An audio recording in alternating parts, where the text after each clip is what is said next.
सीधी शिक्षा में आपका स्वागत है। हम लोग पढ़ रहे थे कक्षा 7वीं का गणित अध्याय नंबर 4 त्रिभुज के गुण। ठीक है, हम लोग प्रश्नावली 3.1 तक पुराने वाले वीडियो में कंप्लीट कर लिया है हमने। अब आगे देखते हैं प्रश्नावली 3.1 के बाद कौन कौन सी टॉपिक्स हमको कवर करनी है। पहला है त्रिभुज की माध्यिकाएँ। माध्यिकाएँ क्या होती है ना, माध्यिकाएँ कैसे ज्ञात करते हैं, माध्यिकाएँ होती क्या है, इन सब को देखने के लिए हम लोग क्या कहते हैं, त्रिभुज में कितनी भुजाएं होती हैं। आप लोगों को पता है कि त्रिभुज में कितनी भुजाएं होती हैं, 3 भुजाएं होती हैं। तो उनमें से अगर हम लोगों को क्या करना है, तीनों में से अलग अलग भुजाओं को क्या करना है, माध्यिकाएं ज्ञात करनी है और एक संगामी बिंदु प्राप्त करना है। तो सबसे पहले हम लोग क्या करेंगे, एक रेखाखंड खींचेंगे, है ना। एक रेखाखंड लेंगे या फिर त्रिभुज का एक भुजा लेंगे। त्रिभुज की 3 भुजाएं होती है, ये हो गया 1 2 3। तो इसमें से हम लोग कौन सा रेखाखंड लेंगे, है ना, उसमें से हम लोग क्या लेंगे, एक भुजा लेंगे जिसका नाम है A और B।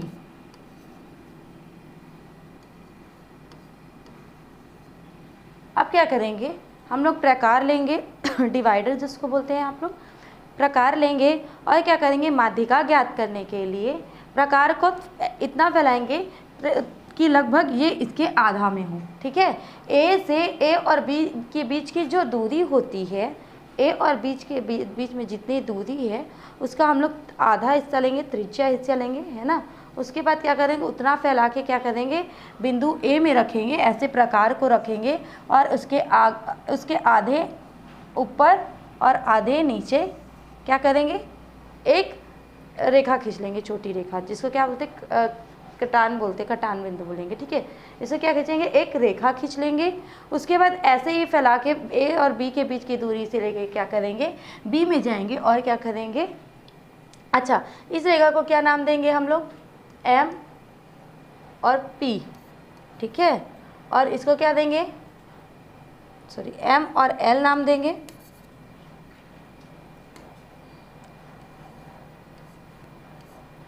एल और एम नाम दे दिए। फिर बी है तो बी से भी ऐसे प्रकार को फैलाएंगे और क्या करेंगे, हम लोग ऐसे एक चाप काट देंगे। ठीक है, चाप काटने से तात्पर्य क्या होगा, ये क्या होना चाहिए, आप प्रकार से करेंगे तो क्या होगा, ये बराबर की स्थिति में रहेगा। ठीक है, दोनों की, क्योंकि दोनों की दूरी क्या है, समान है, तो ये क्या होगा, बराबर की स्थिति में होगा। ठीक, ये होगा बराबर में।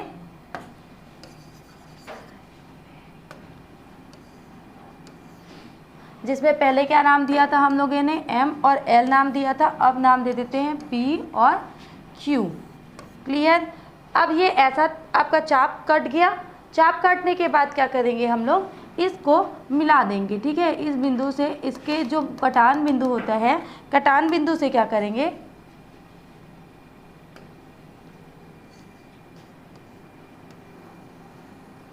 इसके कटान बिंदु को इसके कटान बिंदु से मिला देंगे तो हमको एक सीधी रेखा प्राप्त होगी जिसको हम लोग नाम दे देते हैं एस और टी। ठीक है, और ये जो कटान बिंदु है इसको नाम दे देते हैं डी। तो ये क्या होगा, जो भुजा होगी उसका जो केंद्र बिंदु होगा ये क्या होगा, डी होगा, और जो संगामी बिंदु होता है वो क्या कहलाती, माध्यिका कहलाती। इसको पहले देखते हैं। इतना कर लिए आप लोग, तो जो एम और एल जो होता है और पी और क्यू जो होता है, उन दोनों को मिलाने के बाद एस और टी जो रेखा होती है वो उसको काट देती है, मतलब ये हो जाती है, और इसका संगम बिंदु क्या होता है, डी कहलाता है। ठीक है, जिसमें क्या होगा, त्रिभुज के अंदर खींची गई ऐसी सरल रेखाएं, अगर माध्यिका को हम लोग परिभाषित करते हैं तो त्रिभुज के अंदर खींची गई ऐसी सरल रेखाएं जो किसी भुजा के मध्य बिंदु से सम्मुख शीर्ष को मिलाती है, त्रिभुज की माध्यिका कहलाती है ना। परिभाषा क्या है, केंद्र त्रिभुज के अंदर खींची गई ऐसी सरल रेखा, जो त्रिभुज है उसके किसी एक भुजा पर खींची गई जो सरल रेखा होती है। सरल रेखा हम लोग किसको बोलते हैं, जो एक रेखाखंड होता है, जैसे ए और बी को एक सरल रेखा बोलेंगे, एक ही लकीर में खींचा है। क्लियर। तो त्रिभुज के अंदर खींची गई ऐसी सरल रेखा जो किसी भुजा के मध्य बिंदु से सम्मुख शीर्ष को मिलाती है। भुजा के मध्य बिंदु से बोल रहा है तो देखो, भुजा का मध्य बिंदु कौन सा है, डी है ना। वो सम्मुख शीर्ष क्या है, एस है और टी है। तो एस और टी को मिलाती है, मतलब सम्मुख शीर्ष को मिलाती है त्रिभुज की माध्यिका कहलाती है। तो जो डी होगा वो क्या होगा, इस त्रिभुज ए और बी का माध्यिका होगा। क्लियर। तो अब त्रिभुज में कितनी भुजाएं होती है, त्रिभुज में 3 अलग अलग भुजाएं होती हैं, है ना। एक ये भुजा हो गई, एक ये भुजा हो गई और एक ये भुजा हो गई। तो तीनों की माध्यिका, इसकी माध्यिका कहाँ निकलेगी, यहाँ निकलेगी, है ना।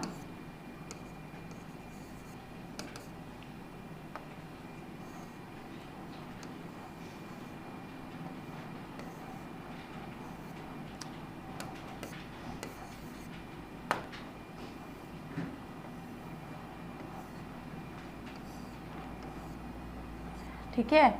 इसकी भुजा कहाँ निकलेगी, इसकी भुजा मिड सेशन से निकलेगी इसके, और इसकी भी कहाँ से निकलेगी, यहाँ से निकलेगी। क्लियर।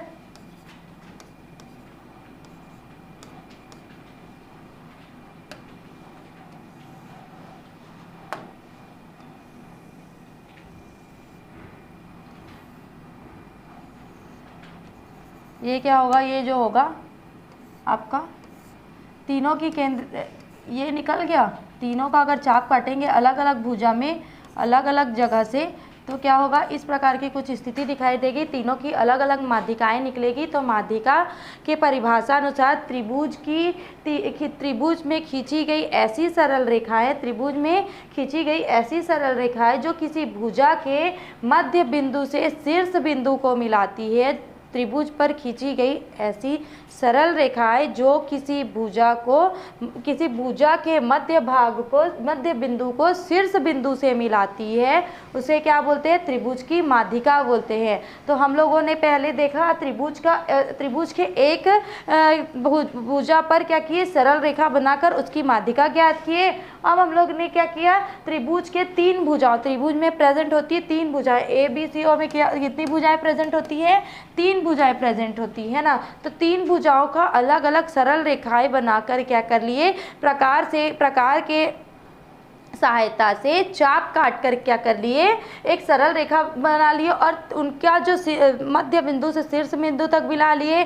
फिर क्या हो गया, जब तीनों माध्यिकाओं को आपस में हम लोगों ने आगे बढ़ाया तो तीनों माध्यिकाएं जो थी वो क्या की, एक दूसरे को एक बिंदु पर काटी, है ना। कौन से बिंदु पर काटी, अगर इसको हम लोग मान लेते हैं ओ, ये वाला जो बिंदु है जहाँ से तीनों संगामी जो रेखाएं हैं या माध्यिका रेखाएं हैं वो एक दूसरे को काटती हैं, उसको क्या बोलते हैं, उस बिंदु को ओ बोलते हैं। ठीक है। तो त्रिभुज की तीनों माध्यिकाएं संगामी होती हैं, मतलब उनका एक बिंदु होता है जहाँ पर तीनों जो रेखाएं होती है वो आकर आपस में एक दूसरे को काटती है या एक दूसरे से मिलती हैं।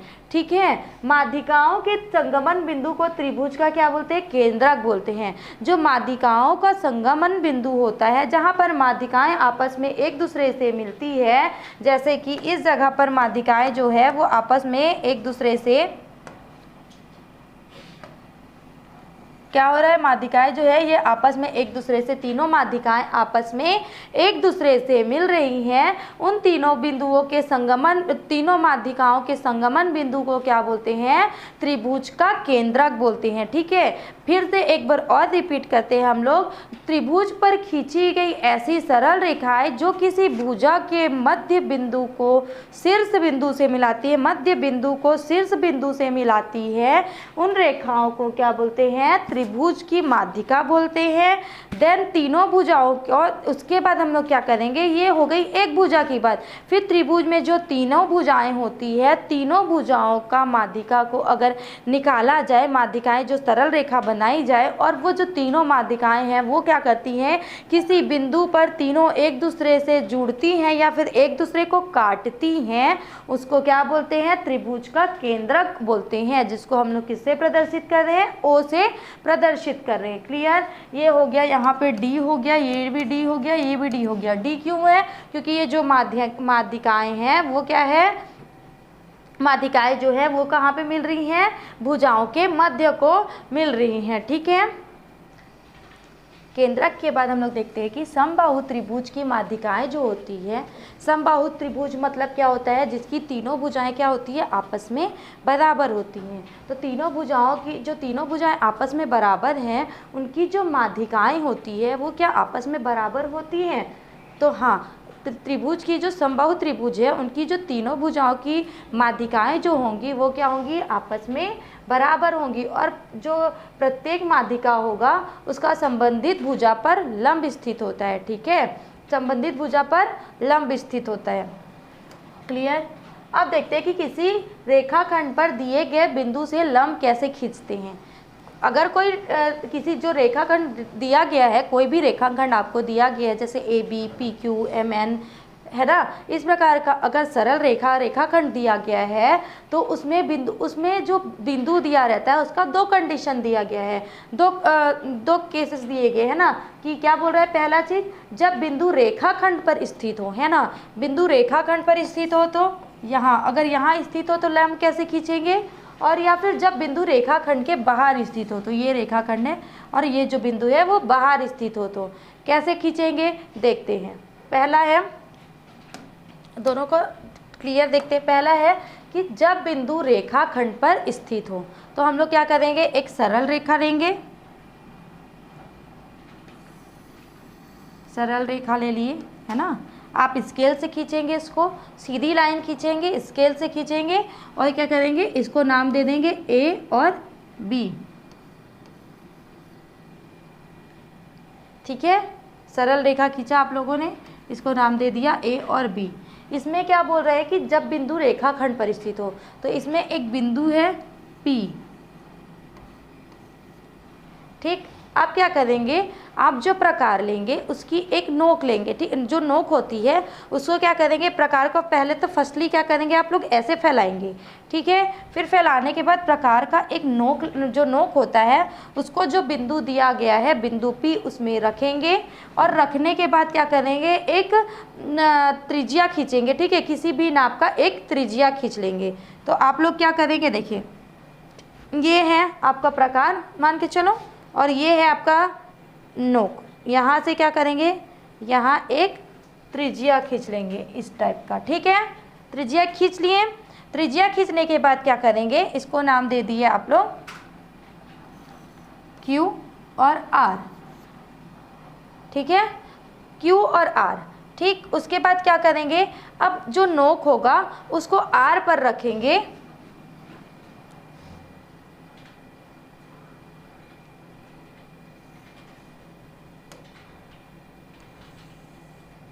उसको R पर रखेंगे, और R पर रखने के बाद क्या करेंगे, उसी नाप का त्रिज्या कहाँ बना देंगे, हाफ त्रिज्या बना देंगे, यहाँ बना देंगे। ठीक है, उसके बाद क्या करेंगे, आपकी जो रेखाखंड की कॉपी होगी वो सुस्पष्ट और क्या होनी चाहिए, अच्छी दिखनी चाहिए। क्यों, क्योंकि आप लोगों ने किसका यूज़ किया है, स्केल का यूज़ किया है, प्रकार का यूज़ किया है, और जो शीश है उसको भी बहुत अच्छे से छिल कर रखेंगे और उसको प्रकार में फंसाएंगे।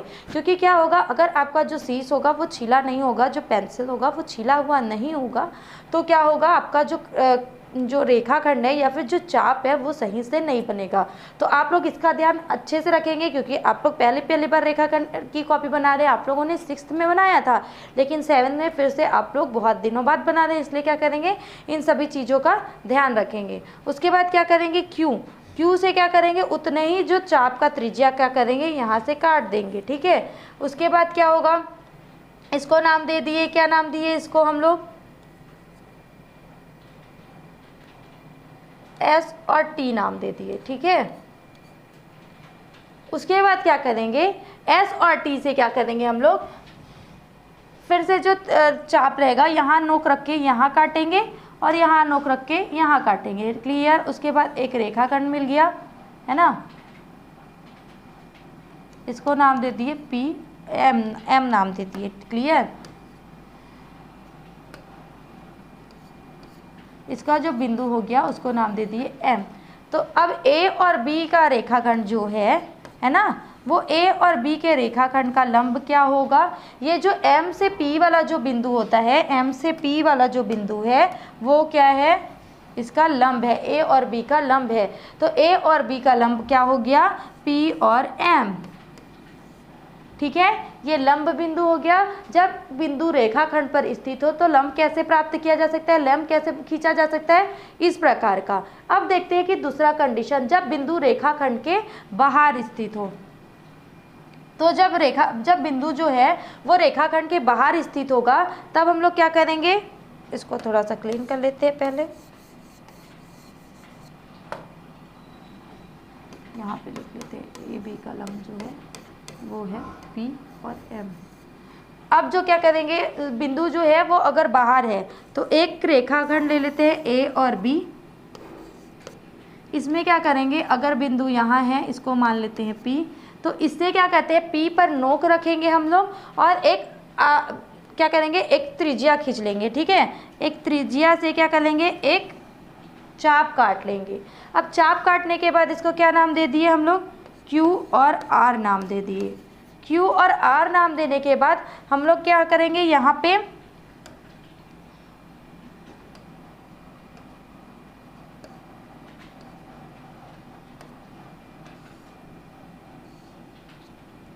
Q और R, तो जो Q है वहाँ से क्या करेंगे, एक आप त्रिज्या काटेंगे, एक मापी हुई त्रिज्या काटेंगे। जितना हम लोग ने मापा था P से आधी त्रिज्या जो काटी थी वैसे ही आधा चाप काट लेंगे। फिर R से भी वैसा आधा चाप काट लेंगे, इसको नाम दे देंगे S और T। फिर इसके नोक में रख कर क्या करेंगे, यहाँ पे एक चाप काट लेंगे। ठीक है, फिर ये क्या होगा, P से आके मिल जाएगा। ये जो बिंदु होगा, आप जब प्रकार से करेंगे तो ये जो बिंदु होगा वो क्या होगा, P से आके मिल जाएगा। ठीक है, बिंदु P से आके ये मिल जाएगा, तो P और M प्राप्त हो गया, ये भी। तो ये क्या हो गया आपका, A B बिंदु का जो लंब होगा वो कैसा होगा, P और M के जैसा होगा। और इसमें क्या है, एक और चीज़ है, इसका कंडीशन ये है कि जो बिंदु दिया हुआ है अगर वो रेखाखंड के बाहर स्थित हो तो लंब ऐसे बनेगा, और जब बिंदु रेखाखंड पर स्थित हो तो त्रिभुज कैसा, लंब कैसा बनेगा, ऐसा बनेगा। क्लियर। अब है अगला टॉपिक आपका त्रिभुज के शीर्ष लंब। ठीक है, अभी तक हम लोगों ने क्या सीखा कि कोई रेखाखंड पर स्थित बिंदु से लंब स्थित जो बिंदु होता है उस पर से लंब खींचना, या फिर कोई जो रेखा होता है ना उसके बाहर जो बिंदु होता है उससे लंब खींचना सीखा। अब सीखेंगे त्रिभुज का जो शीर्ष, मतलब शीर्ष में जो सम्मुख भुजा होता है उससे कैसे लंब खींचते हैं। तो कोई त्रिभुज लेते हैं जो A B और C होता है। ठीक है, ये हो गया आपका A B और C, एक त्रिभुज है A B और C, पहला पद हो गया। फिर अगर दूसरा पॉइंट इसका देखते हैं तो अगर A जो भुजा है ना, उसका जो सम्मुख भुजा है, A जो शीर्ष है उसका सम्मुख भुजा कौन सा है, BC है। ठीक है, तो सम्मुख भुजा में कैसे करेंगे, यहाँ पे एक लंब खींचेंगे, B और C में एक लंब खींचते हैं।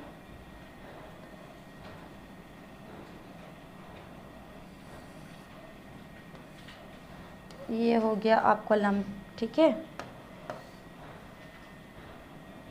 ये आप प्रकार से खींचेंगे। लंब कैसे खींचते हैं आपको पता ही है कि क्या करेंगे, जो B और C होगा उसका जो पॉइंट वाला बिंदु होगा, बीच वाला बिंदु होगा, उस पे प्रकार का नोक रखेंगे, फिर एक आधी त्रिज्या काटेंगे, फिर आधी त्रिज्या में छोटे छोटे चाप काटेंगे, त्रिज्या का चाप काट लेंगे पहले, फिर उसमें छोटे प्रकार से छोटे छोटे चाप काटेंगे, फिर उससे क्या करेंगे, एक बड़ा चाप काट लेंगे।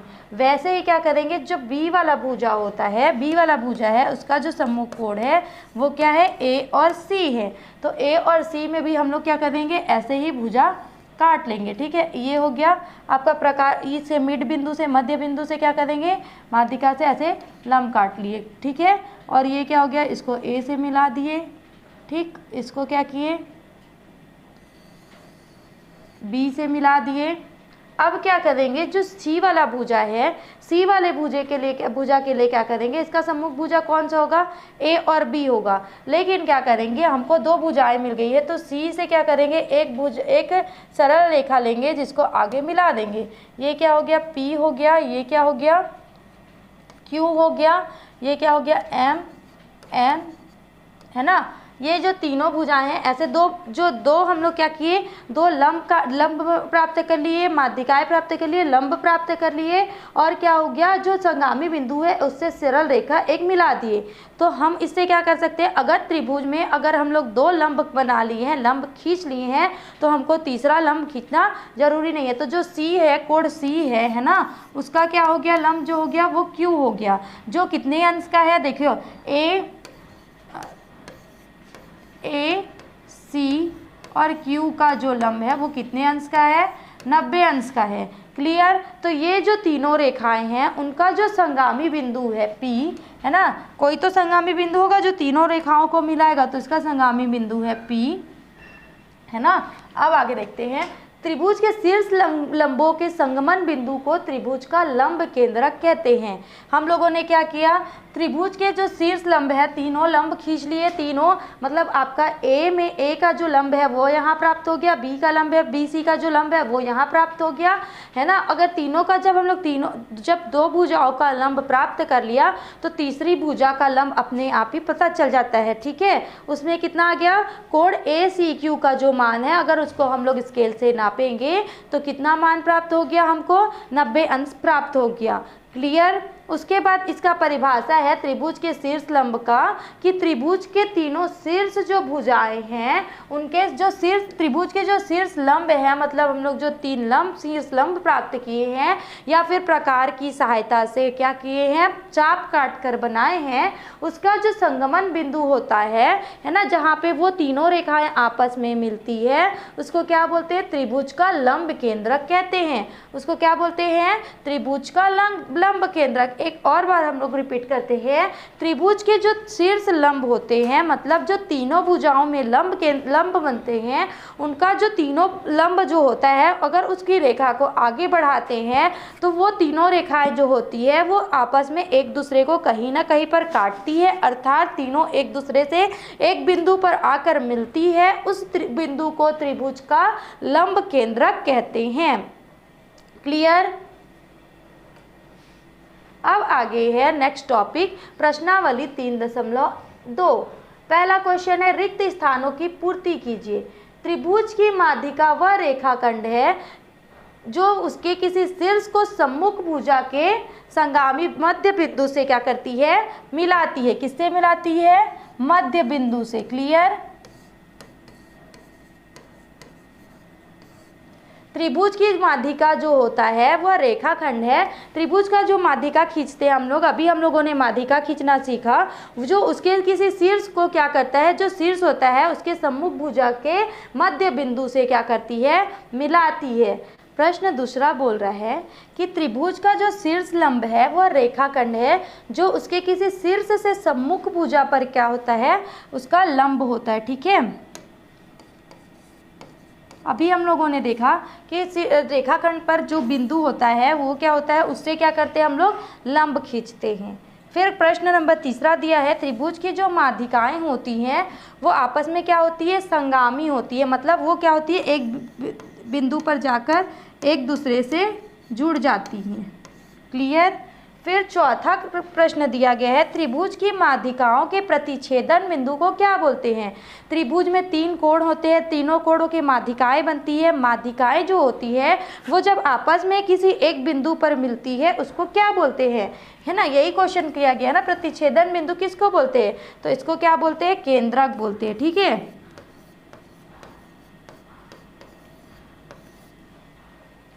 आगे देखते हैं, त्रिभुज के शीर्ष लंबों के प्रतिच्छेदन बिंदु को क्या बोलते हैं।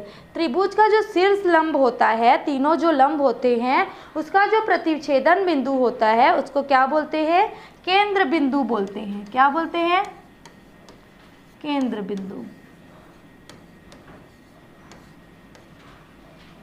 नेक्स्ट क्वेश्चन है, त्रिभुज का जो केंद्रक माध्यिका को क्या करता है, किस अनुपात में विभाजित करता है। तो त्रिभुज का जो केंद्रक होता है वो किसी माध्यिका को 2:1 के अनुपात में क्या करता है, विभाजित करता है। त्रिभुज का जो केंद्रक होता है ना, जो भी केंद्रक हमको मिला, तीनों माध्यिकाओं का जो संगामी बिंदु होता है उसको केंद्रक बोलते हैं। तो जो केंद्रक होता है वो माध्यिका को किस अनुपात में विभाजित करता है, तो 2:1 के अनुपात में विभाजित करता है। क्लियर।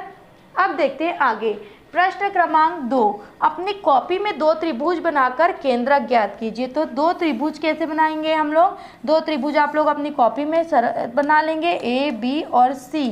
फिर क्या करेंगे, यहाँ से इसकी माध्यिका ज्ञात कर लेंगे, यहाँ से फिर क्या करेंगे, इसको मिला देंगे, इसको मिला देंगे, मतलब तीनों कोणों का क्या करेंगे, तीनों कोणों से क्या करेंगे हम लोग, माध्यिका ज्ञात कर लेंगे। क्लियर।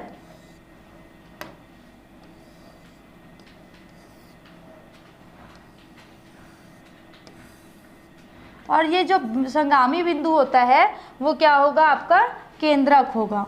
ऐसे ही एक और त्रिभुज बना लेंगे, उसके भी दो कोणों का क्या करेंगे, माध्यिका निकाल लेंगे। तीसरा का अपने से आ जाता है ना, वो क्या होगा, उसके बाद ये जो बिंदु होगा वो क्या होगा,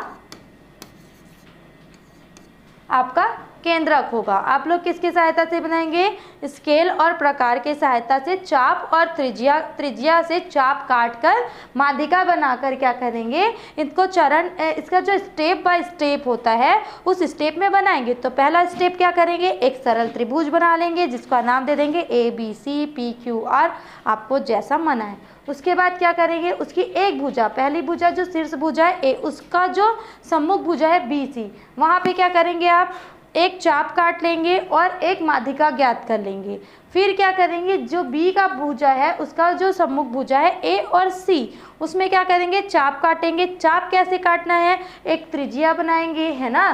त्रिज्या बनाने के बाद वहाँ से एक छोटा चाप काटेंगे, छोटा चाप काटने के बाद ऊपर जाके चाप काटेंगे, उसको एक जो उसका जो संगामी बिंदु है वहाँ से मिला देंगे, ज्वाइन कर देंगे। वैसे ही तीनों भुजाओं का करेंगे। फिर जो तीनों भुजाओं को आपस में अगर उसका जो लाइन मिलता है हमको, सम्मुख जो मिड भुजा मिलता है, मध्य बिंदु मिलता है, उसको अगर आगे बढ़ाते हैं तो वो तीनों जो भुजाएं होती है वो आपस में एक बिंदु पर आकर मिलती है, उस बिंदु को बोलते हैं केंद्रक। तो ऐसे ही आपको क्या करना है, दो त्रिभुज बनाकर अपनी कॉपी में केंद्रक ज्ञात करनी है। क्लियर। फिर दूसरा है, प्रश्न क्रमांक तीसरा है, समकोण त्रिभुज बनाकर उसका लंब केंद्र ज्ञात करना है। समकोण त्रिभुज कैसे बनाएंगे, जिसके तीनों कोण क्या होंगे, बराबर होते हैं। ठीक है, समकोण त्रिभुज बना लिए। फिर क्या कर लिए, यहाँ से लंब बना लिए, यहाँ से लंब बना लिए, यहाँ से, तो दो लंब बनाते हैं, जिससे क्या होता है, तीसरा लंब हमको स्वयं में वो प्राप्त हो जाता है ना, जो क्या होगा, 90 अंश का होगा। फिर इसको यहाँ से मिलाएंगे, यहाँ से ये मिल जाएगा, और क्या होगा, यहाँ से C से ये मिलेगा। तो ये जो बिंदु होगा वो क्या होगा, लंब केंद्र होगा। क्लियर। इसके भी स्टेप्स आपको अभी हम लोगों ने चैप्टर के अंतर्गत पढ़ा है टॉपिक में। फिर है प्रश्न 4, आप एक त्रिभुज बनाएं, तीनों माध्यिकाओं की रचना कीजिए और क्या करेंगे, क्या तीनों माध्यिकाएं संगामी हैं। तो एक त्रिभुज हम लोग बना लिए, ऐसे ही 3 माध्यिकाएं बना लिए, तीनों भुजाओं पर एक माध्यिका क्या होगा, यहाँ बनेगा, एक यहाँ बनेगा और एक यहाँ बनेगा। ठीक है, फिर तीनों क्या होंगे, आपस में मिल जाएंगे, तीनों किसी न किसी बिंदु पर आपस में मिलेंगे, है ना। तीनों क्या करेंगे, तीनों किसी न किसी बिंदु पर आपस में मिलते हैं और उससे क्या मिलता है, जो संगामी बिंदु होता है उसको केंद्रक बोलते हैं। तो एक त्रिभुज आप लोग अपनी कॉपी में ड्रॉ करिए, प्रकार और किसकी सहायता से, स्केल की, पहले तो स्केल की सहायता से एक सरल त्रिभुज बनाइए। फिर तीनों माध्यिकाओं की रचना कीजिए। तीनों माध्यिकाओं की रचना के लिए आपको किसकी किसकी ज़रूरत होगी, प्रकार की और स्केल की ज़रूरत होगी।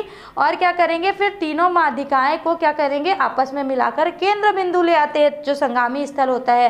तो इसमें एक और क्वेश्चन पूछा गया है, क्या तीनों माध्यिकाएं संगामी हैं। तो जी हाँ, तीनों माध्यिकाएं क्या होंगी, संगामी होगी। और संगामी बिंदु को आप लोग क्या बोलते हैं, अपनी भाषा में केंद्रक बोलते हैं, है ना। तो ये क्या हो गया, आपके जो सारे क्वेश्चंस हैं, प्रश्नावली 3.1 के चारों प्रश्न जो हैं आपके सॉल्व होते हैं। और जो आपका चैप्टर नंबर 4 है, त्रिभुज के गुण, ये क्या होता है, इस प्रश्नावली के साथ ये जो चैप्टर है वो आपका समाप्त होता है। तो आई होप आपको सारे टॉपिक्स और जो सारे क्वेश्चंस हैं वो क्लियर हो गए होंगे। सीजी शिक्षा में हमसे जुड़ने के लिए थैंक यू।